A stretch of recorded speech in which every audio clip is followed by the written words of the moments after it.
신명기 5장 22절로 33절. 피아노 쪽에 계신 분들부터 교독합니다. 22절 시작. 여호와께서 이 모든 말씀을 산 위 불 가운데 구름 가운데 흑암 가운데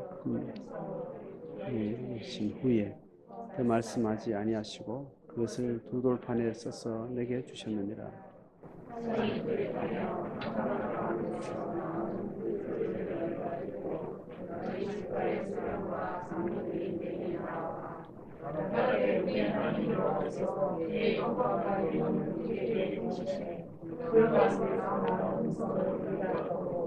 하나님의 사랑과 말씀하시되 그 사랑이 생존하는 것을 우리가 원하나이다. 이제 우리가 주를 따르기 원하십니다. 이 큰 우리의 일을 참고 있어 만일과 우리 하나님 여호와의 음성을 다시 들으면 부를 것이다. 그래서 우리처럼 살아계시는 하나님의 음성을 불 가운데에서 바람을 듣고 생존한 자가 누구니까? 당신은 가까이 나아가서 우리 하나님 여호와께서 주는 말씀을 가지고 여호와께서 당신에게 이르신 것을 다 우리에게 전하게 하소서. 우리가 듣고 행하겠나이다 하였느니라.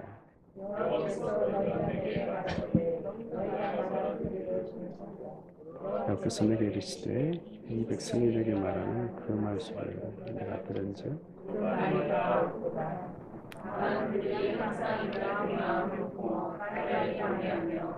모든 명령을 지켜서 그들과 그 자손이 영원히 복받기를 원하노라. 너희에게 내 곁에 서 있으라. 내가 그 모든 명령과 규례와 법도를 이르리라.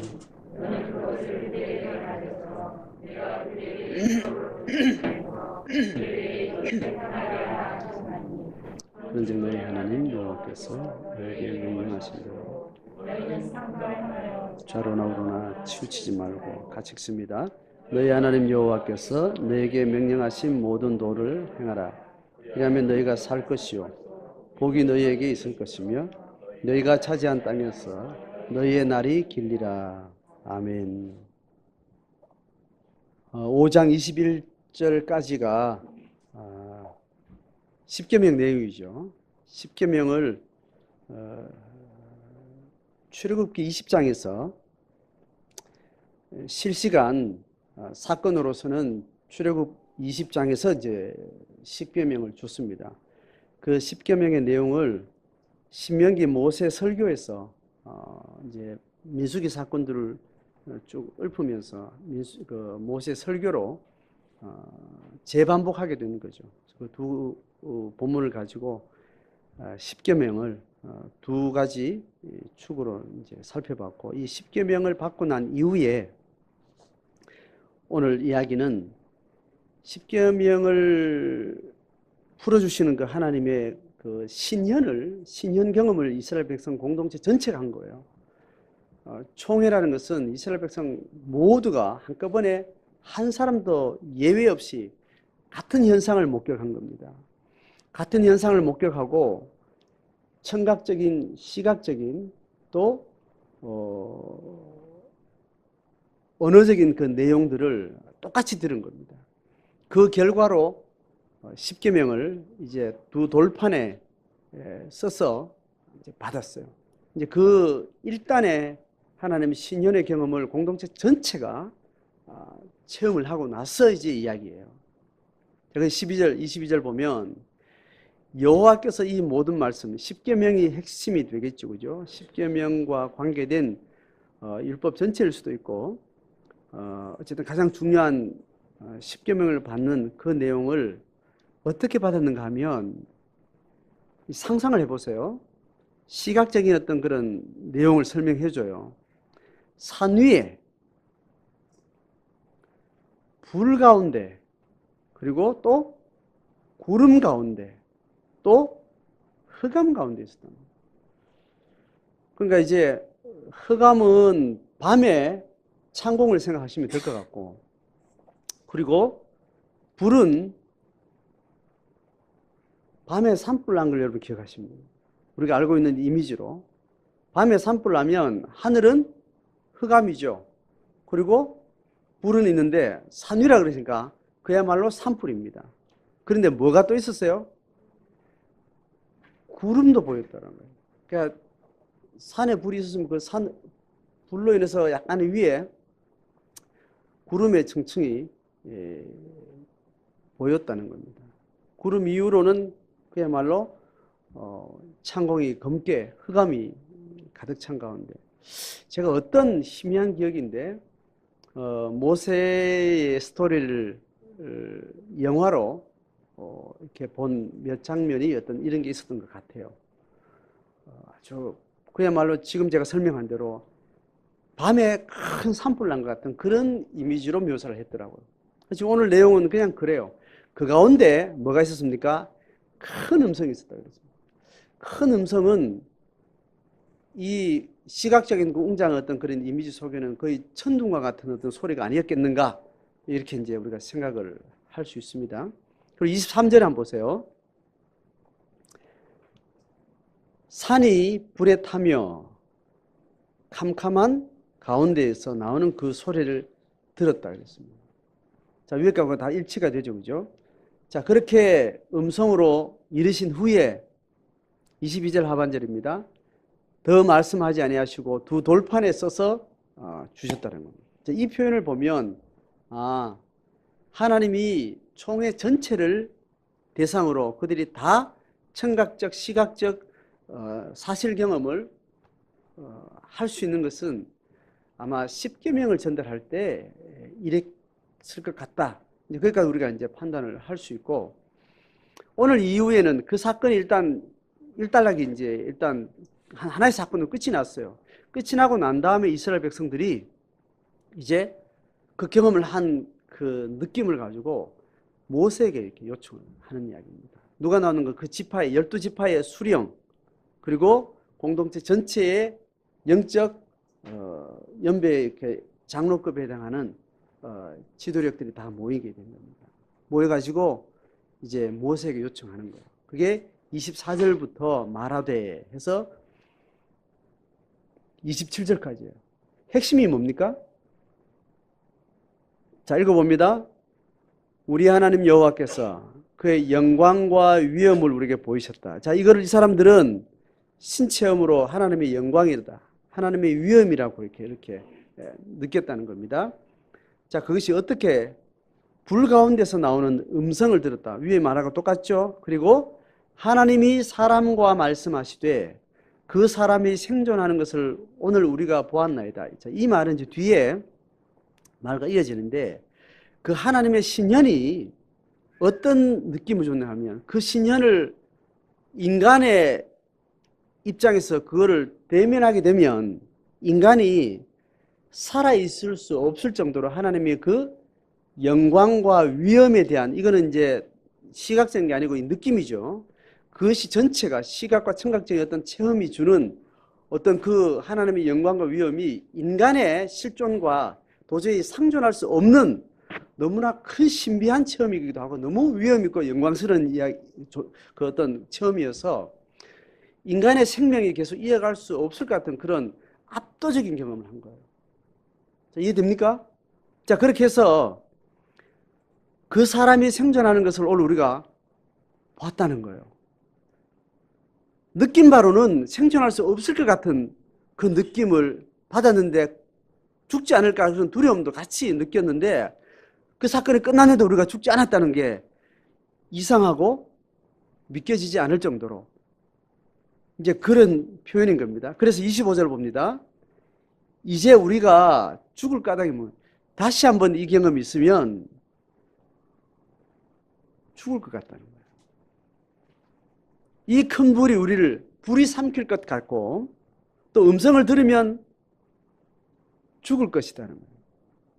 이게 크게 들리는 것과 함께 그것이 주는 그 어떤 위험이 어떤 그런 이제 두려움과 공포, 경외심과 함께 공포가 같이 섞인 그 경험이 이제 비슷할 것 같아요. 그래서 만일 우리가 하나님의 여호와의 음성을 다시 들으면 이 사건을 다시 만나면 나는 도저히 못 살 것 같다. 이게 하나님이라는 건 알겠는데 그 내용도 내가 알겠는데 그 체험은 도무지 내가 죄인으로서 인간으로서 감당하기 힘들겠다. 이게 지금 전 총회가 느끼는 동일한 마음이었다는 거예요. 자, 26절 같이 읽어봐요. 시작. 육신을 가진 자로서 우리처럼 살아계시는 하나님의 음성이 불 가운데서 바람을 듣고 생존한 자가 누구겠습니까? 자, 이들의 느낌을 아시겠죠? 자, 이런 표현들은 아마 성경 전체가 증언하고 있는 하나님의 영광스러움, 하나님의 창조주로서의 그 위엄, 그리고 인간이 하나님을 등지고 죄 지은 인간의 죄성이 가진 인간의 어떤 존재 자체가 하나님과 대면할 수 없다는 어떤 그런 성경 전체의 어떤 가르침하고 연결이 되는 겁니다. 그것을 경험하고 실제로 보고 들은 사람들이 느낌 그대로 이제 설명을 하는 겁니다. 자, 이렇게 해서 우리는 더 이상 다시 이 말씀을 또 다른 일을 계속 또 하시기 위해서 우리가 만난다면 우리는 도무지 감당 못하겠다. 자, 그래서 모세에게 요청한 27절 같이 읽습니다. 시작. 당신은 가까이 나가서 우리 하나님 여호와께서 하시는 말씀을 다 듣고 우리 하나님 여호와께서 당신에게 이르시는 것을 다 우리에게 전하소서. 우리가 듣고 행하겠나이다. 자, 이게 11조를 하나님으로부터 총회 전체가 받고 난 다음에 모세에게 요청한 거예요. 자, 이 11조 죄송합니다. 10계명을 이들이 받기 이전에 어떤 경험을 했어요? 모세가 먼저 40일을 산에 먼저 가 있었습니다. 그 40일 기다리는 동안 밑에 사람들이 무슨 사건을 했어요? 금송아지 사건이 이렇게 있었던 거죠. 그러니까 그 일단은 시기들이 하나님과 대면하는 40일 그 긴 시간 동안 모세가 있다가 내려오면서 뭐 돌판을 들고 내려왔죠. 아마 그러면서 돌판을 가지고 앞에 출애굽게 하고 그 내용 안에 이스라엘 백성들이 하나님과 언약 관계 맺는 여러 가지 내용들이 이제 거하게 이렇게 나와요. 그 경험이 사실적으로 묘사가 되는데 그들이 하나님 만나고 나서 이제 잔치도 벌이는 게 있어 뒤에. 그 결혼식의 이미지를 그대로 이어갔다고 이제 학자들은 그렇게 이제 해석을 하는데 그 언약 관계, 언약식을 이렇게 해요. 하나님이 하시고 이스라엘 백성들이 하겠다고 이제 언약에 서명을 하듯이 약속을 서로 주고받습니다. 그러니까 결혼하는 신랑과 신부가 서로 평생 죽을 때까지 서로의 신의를 가지고 부부의 자기 직무를 감당하고 가정을 이루어갈 것 서로가 약속을 묻고 또 서로 약속을 대중 앞에 하죠. 공중 앞에 하죠. 그런 모습으로 서로 이렇게 하고 나서 뒤에 페스티벌을 합니다. 잔치를 벌여요. 먹고 마시는 잔치까지 벌이는데 그런 축 흐름이 있는데 그 과정 가운데 이 10계명을 받는 언약서를 주고받는 그 방식으로 이스라엘 백성들이 경험을 했을 거예요. 그 이후에 레위기서가 이야기하고 있는 많은 항목들의 율법의 내용들은 아마 이렇게 해서 모세가 하나님으로부터 듣고 또 정리된 것을 이제 구술로 전했을 것이라 그렇게 우리가 생각할 수 있습니다. 자, 그렇게 해서 당신은 가까이 가서 하나님 하시는 말씀을 다 듣고 그 이른 것을 다 우리에게 전해주면 우리가 듣고 우리가 행하겠습니다. 이렇게 이야기합니다. 그러니까 중보자의 요청을 한 겁니다. 중재자를 해달라는 거. 자, 이러면서 모세가 하나님의 음성 또 이스라엘 백성과 언약 관계를 맺고 난 이후부터 이제 중재 역할을 하는 거예요. 중보자 사역의 어떤 그림자적인 어떤 사역을 해요. 자, 그 이후로 이제 모세의 이 이스라엘 백성 하나님과 언약 사건의 중보의 이 그림자적 사역은 본체인 그리스도의 중보 사역과 이어지는 영역입니다.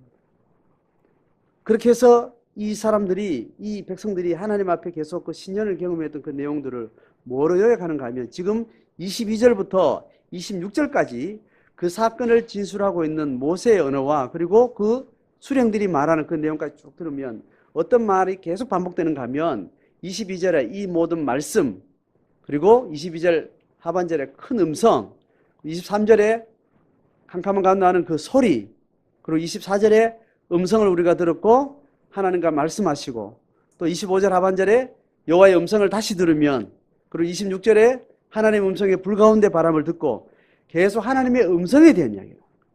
그러니까 이 사람들이 십계명을 받으면서 결국은 이 청각적으로 시각적으로 보는 것은 우리가 도무지 감당하기 어려우니까 하나님의 십계명과 하나님의 음성, 하나님의 마음과 하나님의 계시만 우리가 받으면 되겠다는 거예요. 그래서 하나님의 계시가 어떤 방식으로 그의 백성들에게 전해지는가, 어떻게 펼쳐지는가 등 그 방법론에 있어서 하나님은 중보사역으로 중보적인 방법을 하나님께서 쓰시는 것은 성경 전체가 하나님과 백성과의 계약관계를 완성해 나가는 그 맥락 가운데 가장 중요한 사역의 방법론입니다.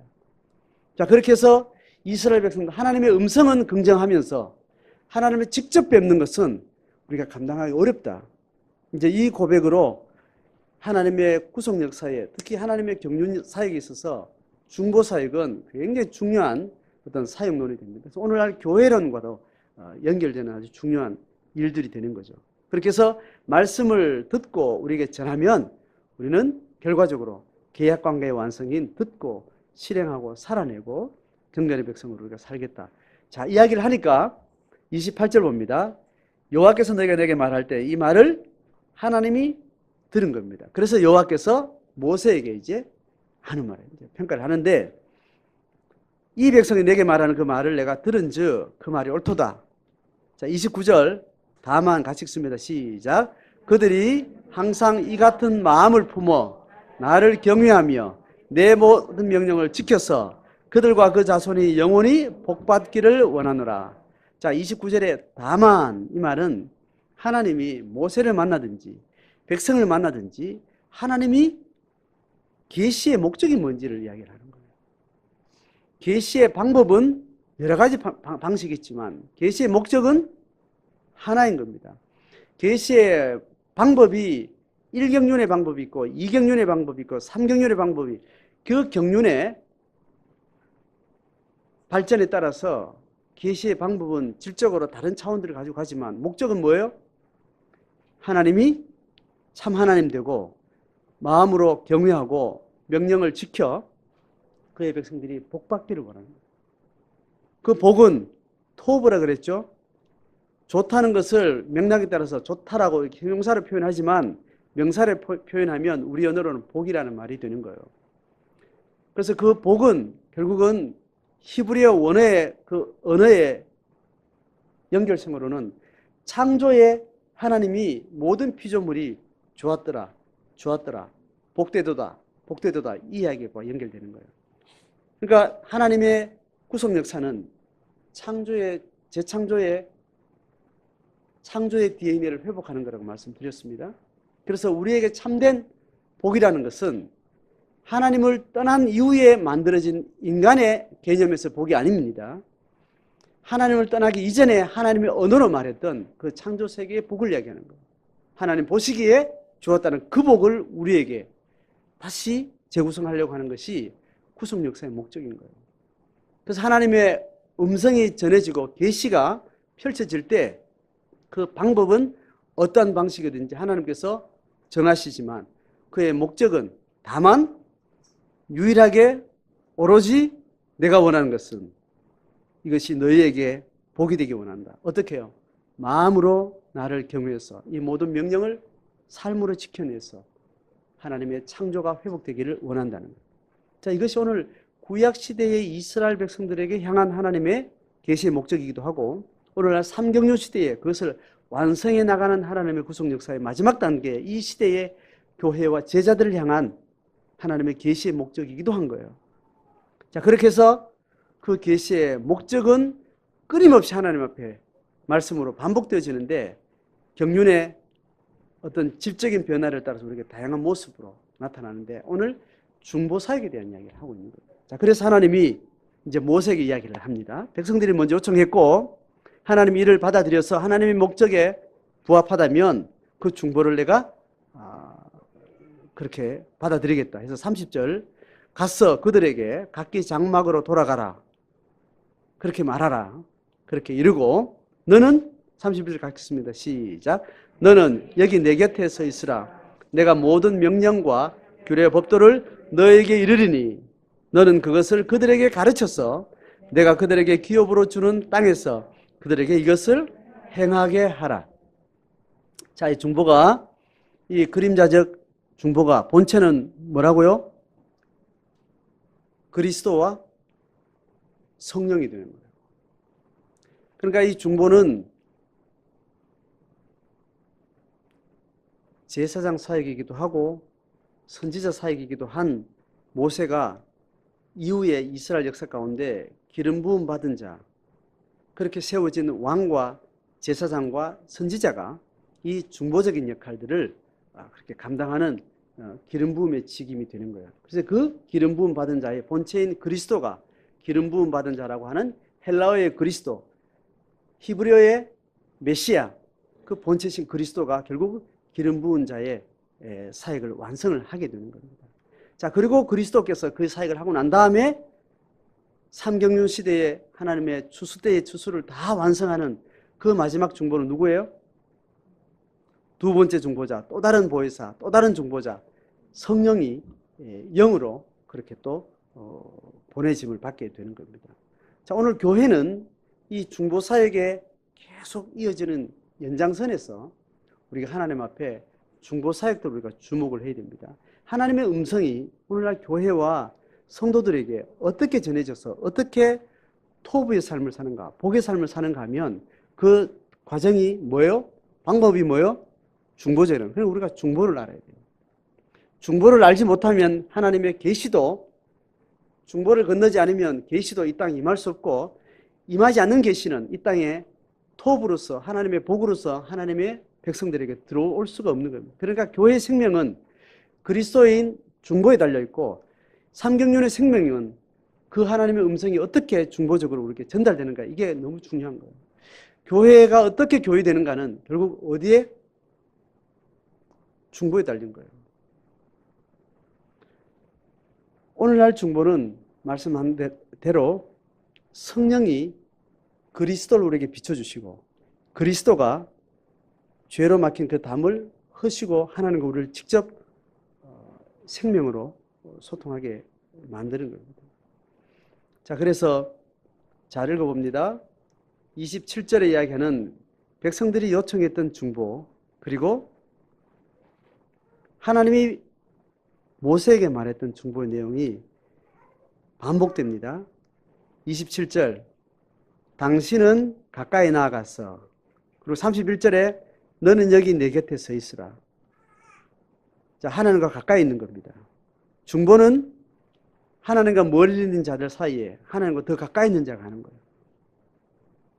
중보의 역할을 하나님의 영이 근원적으로 하고 성령이 그리스도가 근원적으로 하지만 이 근원적 사역을 인간이 그림자적으로 대리적으로 또 하는 역할들을 하게 되는 거예요. 자, 그것이 지금 교회로서 모아집니다. 그것이 구약에는 새 직임이 그걸 감당했다 그랬죠. 그렇게 해서 27절에 보면 여호와께서 하시는 말씀을 다 듣고 31절로 내려오면 규례의 법도를 너에게 이르리니, 그렇게 연결되죠. 다시 27절에 이런 것을 다 우리에게 전하소서. 그럼 31절에 너는 그것을 그들에게 가르쳐서, 연결되죠. 그리고 27절에 우리가 듣고 행하겠나이다.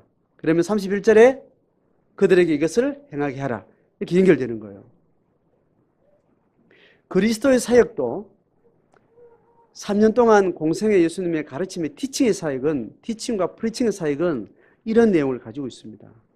그리고 나서 예수님이 돌아가실 때 마지막 밤에 성만찬하고 있는 그 밤에 요한복음에서는 또 다른 보혜사에 대한 예언을 해요. 그때 예수께서 살아있을 동안, 공생의 기간 동안 풀어놓은 언어를 정보로만 가지고 있다가 그 영적 의미를 계속해서 풀어줄 텐데 그것은 누가 하는가 하면 또 다른 보혜사 성령이 한다고 이야기하고 있어요. 그래서 내 말을 생각나게 하고 기억나게 하고 깨닫게 한다고 그랬어요. 자, 이해되죠? 그렇게 해서 예수님의 사역도 하나님으로부터 받은 하나님의 법을 그들에게 가르치고 제자들이 행하도록 했고, 성령도 예수를 통해서 선언하시고 가르친 내용을 또 오고 오는 여러 세대의 교회를 향해서 계속해서 깨우치고 지혜롭게 하고 생각나게 하고 의미를 새로 반복해서 되살리는 사역을 하게 되는 겁니다. 자, 그렇게 해서 오늘날 교회는 그 그리스도의 중보와 성령의 중보를 통해서 계속해서 하나님의 말씀하시는 것, 하나님의 음성을 지속적으로 우리가 공급을 받습니다. 그래서 영적인 떡과 육의 떡을 이렇게 비유해서 연결하죠. 오늘날 교회가, 성도가 먹는 말씀의 떡은 계속해서 누가 공급하는가 하면 성령이 공급하는 거예요. 성령의 말씀의 떡을 계속 공급을 해주는 겁니다.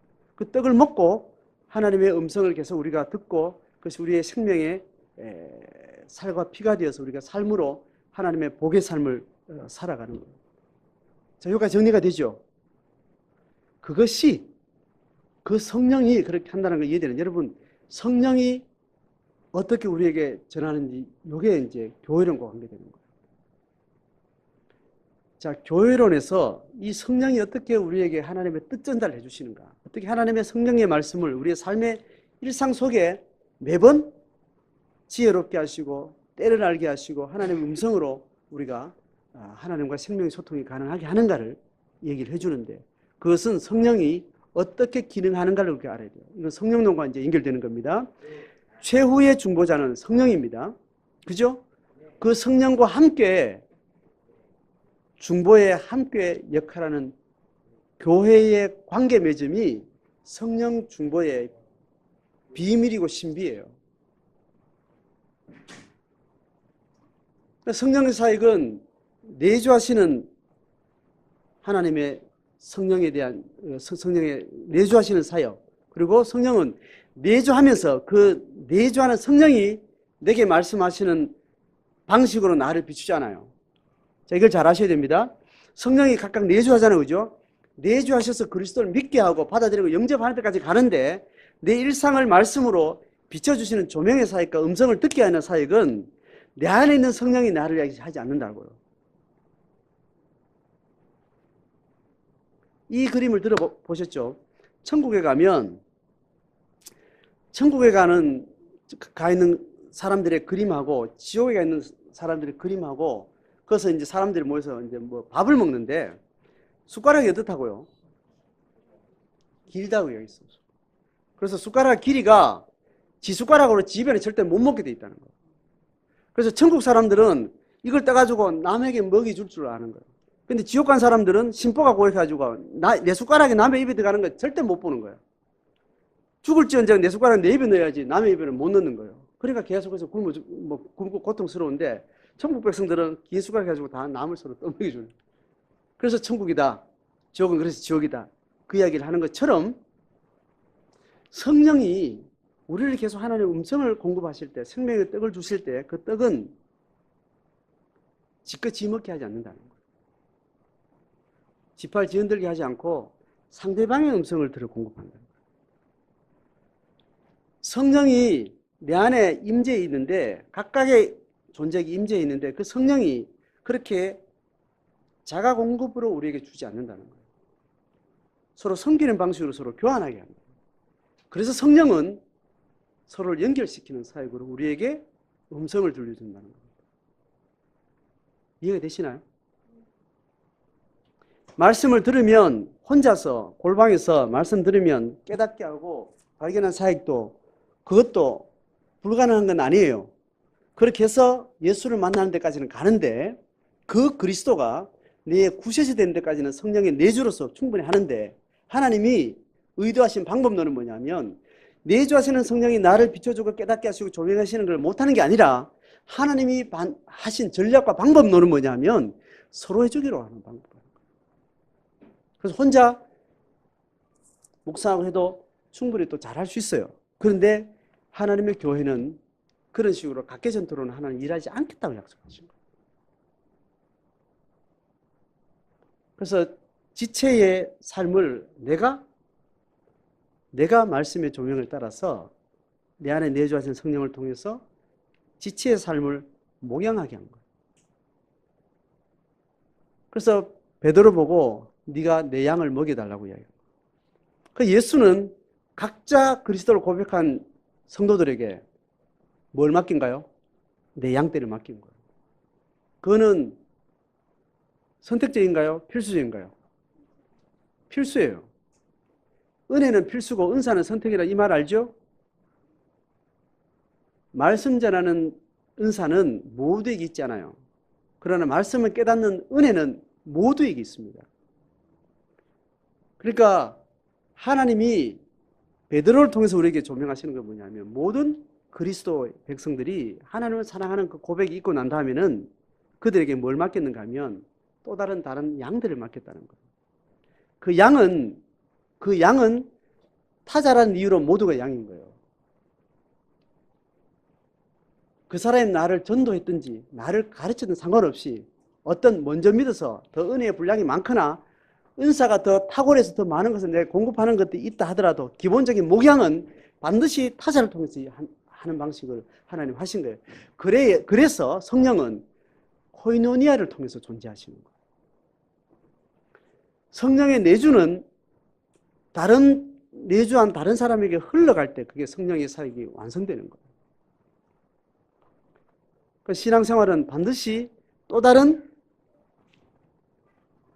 성령의 내주를 경험한 또 다른 누군가가 있지 않으면 온전한 신앙생활, 온전한 제자의 삶을 살 수 없도록 하나님께서 교회를 만들어 놓은 겁니다. 그래서 예수를 영접하면 하나님은 우리를 공동체로 초청하는 거예요. 공동체의 초청은 주를 영접하기 위한 거예요? 아니면 그리스도를 주인으로 살기 위한 거예요?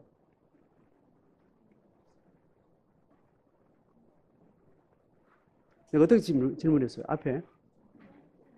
공동체는 내가 그리스도를 영접하는 데 필요해요? 아니면 내가 그리스도를 주로 살아가기 위해서 필요한 거예요? 그리스도를 영접하는 데는 공동체가 없어도 가능해요. 우리나라 선교 초기에 사람들이 선교사가 와가지고 순교하면서 던져준 성경을 벽에 도배해놓고 이렇게 쓰다가 그거 보고 읽다가 예수 믿어서 그 다음 선교사가 왔을 때 이미 성경책 보고 하나님 믿는 사람들이 이미 있었다는 감정이 있었다 그랬죠. 또 우리가 가끔이지만 누군가의 전도를 듣기 전에 꿈을 꿨는데 하나님 나를 부른 것 같고 그래서 하나님 이미 영접하고 하나님을 체험한 사람이 나중에 전도해가지고 이미 하나님 만난 경험이 있고 누구로부터 성경을 듣고 배우지도 않았는데 꿈을 통해서 생각을 통해서 성경 구절이 뚜렷하게 기억이 나가서 내가 생각했고 그것을 가지고 있던 나중에 성경을 통해서 보고 이런 간증 들어본 적 있어요? 정말 기도해서 들었나? 하여튼 그런 경험을 들으면 저는 그게 사실이라고 저는 믿어요. 그러니까 하나님을 개인적으로 만나는 데는 공동체가 필요 없을 수도 있어요. 그런데 하나님으로 믿고 살아가는 삶에서는 반드시 공동체가 필요하다는 거예요. 자, 우리의 중보는 서로에게 중보사에 가는 성령의 대리적인 성육신의 실존으로 우리가 필요한 거예요. 그리스도가 성육신에서 한 몸으로 오셨지만 성령의 성육신은 어떻게 오신 거예요? 다수로 오신 거예요. 자, 이걸 이해하셔야 됩니다. 그리스도는 인간의 몸을 입고 한 육체로 오셨다 가셨어요. 그런데 성령의 중보는 어떻게 오셨어요? 모든 사람의 심령에 내주하신 그 내주하심으로 다수로 오셨다고요. 그러니까 예수의 중보는 하나의 몸이 필요했는데 성령의 중보는 여러 몸이 필요한 거예요. 교회는 그런 존재입니다. 교회의 연합이라는 것은 교회의 그리스도가 머리 되신다는 것은 그 성령에 내주하신 성도가 서로 소통할 때 그 소통을 통해서 머리 되신 그리스도를 만나게 되는 거예요. 자, 이 이미지가 이해돼요? 그래서 우리가 신앙의 길을 잘 살아가기 위해서는 누군가의 도움이 필요해요. 양치는 자가 필요한데 이 양치는 사역은 초대기 이후로 오늘 역사까지 누군가가 사람을 통해서 양을 치게 되어 있었어요. 그래서 오늘까지 2000년 동안 교회 역사가 이어져 왔는데 교회가 타락하던 시기가 있었는데 삼경륜 시대에 들어와서 타락한 교회 시대가 있었는데 초대교회 서기 300여 년경에 교회가 로마 제국의 국교가 된 이후에 그 교회가 삼경륜의 중보 방식을 포기하고 어디로 다시 돌아가는가 하면 이경륜의 중보 방식으로 돌아간 거예요. 이경륜의 중보 방식은 어떤 거예요? 이경륜 시대는 구약 시대를 말합니다. 구약 시대는 중보는 누가 맡았다 했어요? 예? 제사장 또 선지자 또 왕, 이 세 역할을 한 겁니다. 신약 시대에 들어와서 삼경륜 시대의 중보는 성령이 하시는데 그 성령이 모든 성도를 통해서 하도록되어 있는데 로마 제국의 국교가 되고 난 이후에 그 교회가 퇴보된 시대를 걸어간 거예요. 어떤 시대의 중보 방법을 선택했냐 하면 이경륜의 중보 방식을 선택한 거예요. 그게 누구예요? 제사장 역할을 누가 해요?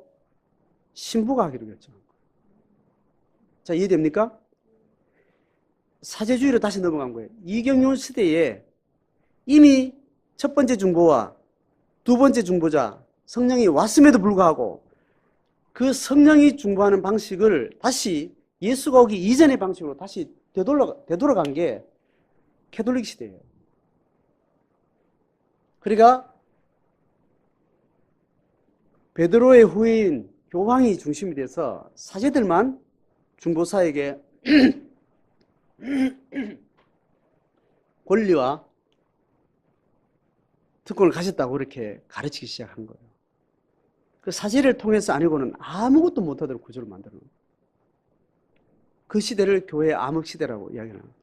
이건 아니다 싶어 교회가 다시 침체되는 엄청난 중세 시대를 지나서 더 이상 교회가 이래서는 안 된다 해서 말씀을 따라서 준비된 여러 잠복기를 지나서 캐톨릭을 넘어서는 종교개혁이 일어났는데 그 종교개혁의 제목이 뭐냐면 이경륜 시대의 중보 방법을 우리는 넘어서야 된다.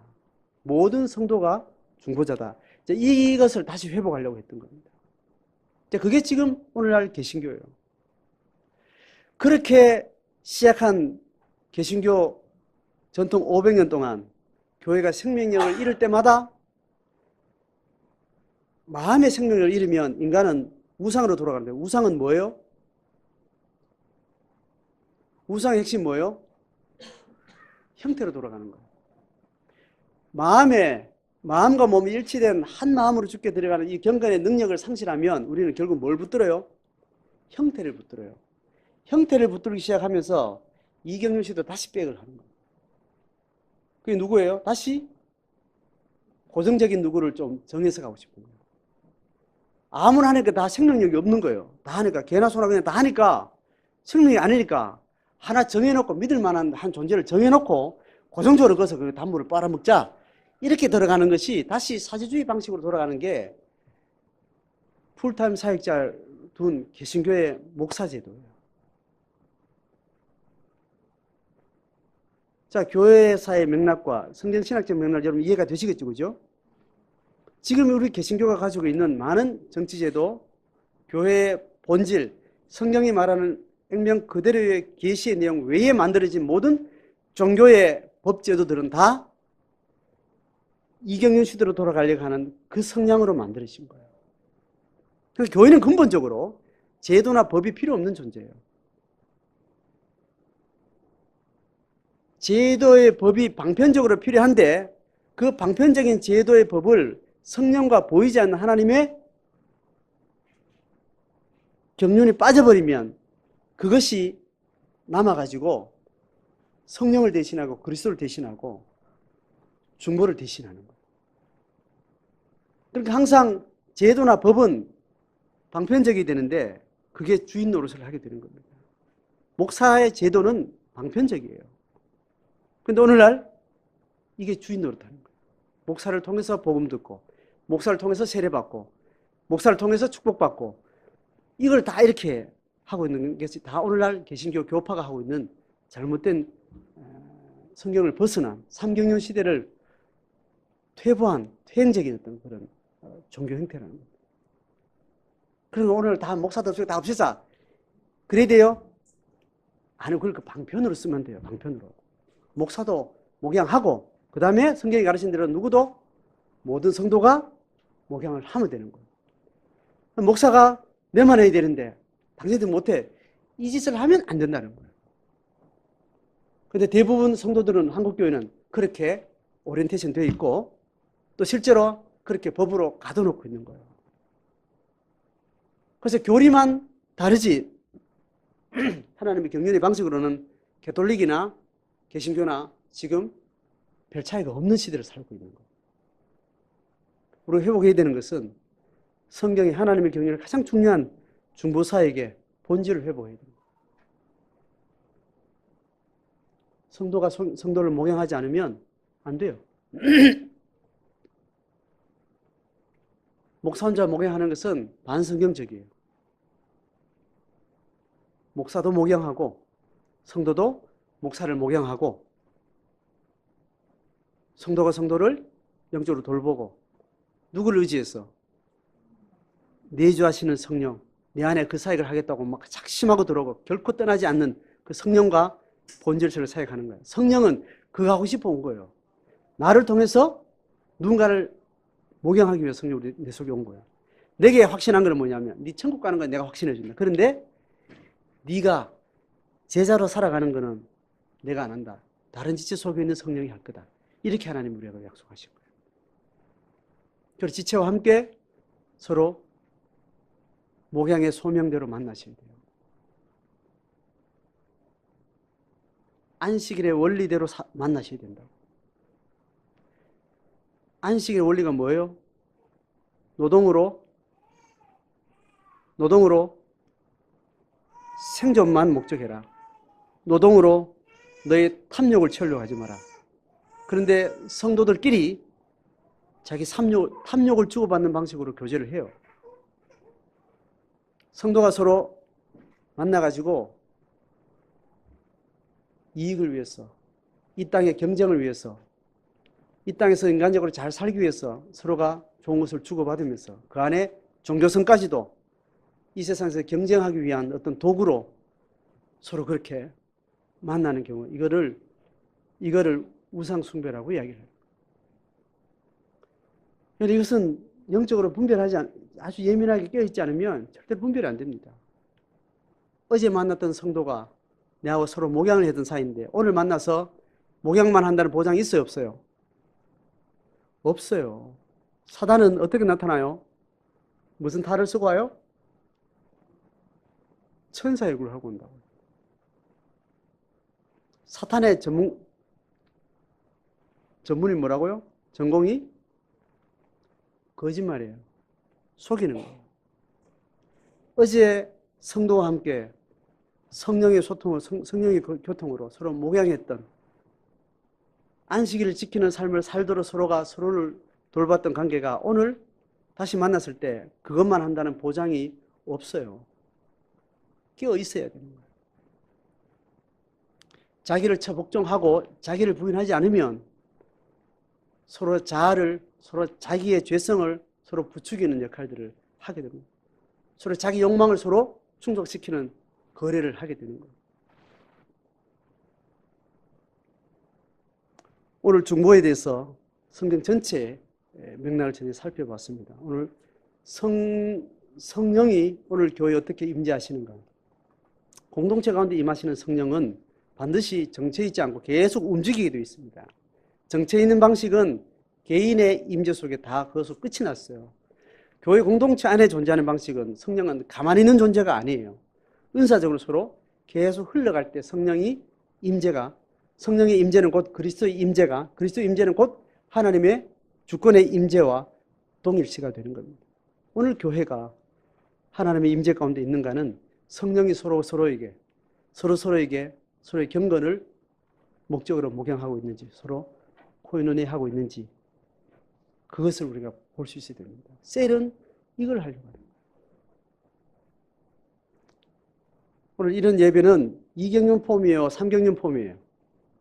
예? 목사가 일방적으로 앉아서 이렇게 민방위 훈련하듯이, 예비군 훈련하듯이 이렇게 학교에서 그냥 선생님이 가르치듯이 이렇게 하는 거는 2경륜 구조예요? 3경륜 구조예요? 2경륜 구조입니다. 저만 매주 하잖아요. 한 번씩 돌지도 않잖아요.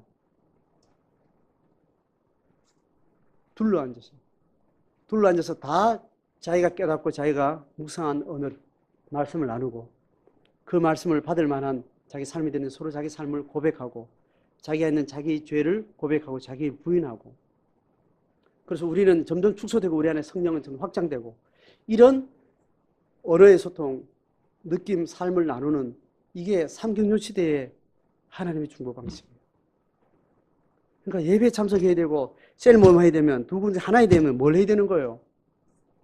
예? 셀 모임 가야 되는 게 삼경륜의 방식이에요. 근데 줄도 그럼 와야 된다 안 와야 된다? 와야 돼요. 제발 오세요. 저를 위해서 좀 오십시오. 주일날 딴 데 가지 마시고, 딴 교회 가지 마시고, 주일날은 꼭 예배에 빠지지 마시고, 셀은 더더욱 빠지지 마시고.